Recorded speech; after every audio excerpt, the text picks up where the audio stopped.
النهارده هنعمل مع بعض فرخه محشيه، هحشيها رز كده. تعالوا اول حاجه هنعمل خلطه حلوه قوي. اول حاجه عندي بشر طماطم، عندي بشر بصل، عندي ملح، جنزبيل، شويه جنزبيل، فلفل اسود، بهارات فراخ، شويه كاري. هبدأ كده هدعكهم مع بعض. دول هدعك بيهم الفرخة من جوه ومن بره.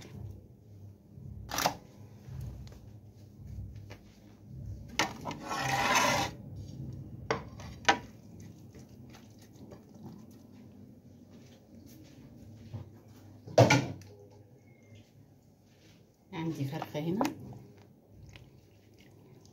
فتحتها كده من هنا. عندي بقى كده الخلطة الجميلة دي. هبدأ ادعك بيها الفرخة من جوه ومن بره كده كمان.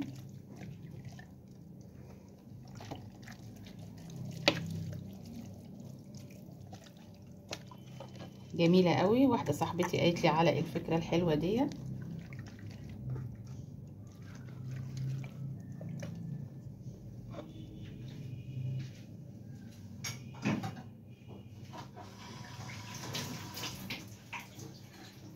عندي هنا بقى كده الرز، تبلت بصلايه بفلفل اسود وملح، ولما اتدبلت كده وادت لون شويه حطيت الرز وسويته شويه، يعني سويته 3/4 تسويه. هبدا كده احشي الفرخه من جوه.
عندي بقى هنا طاجن حطيت فيه بصل، احط عليه كده شويه فلفل اسود، ارص كده الطماطم،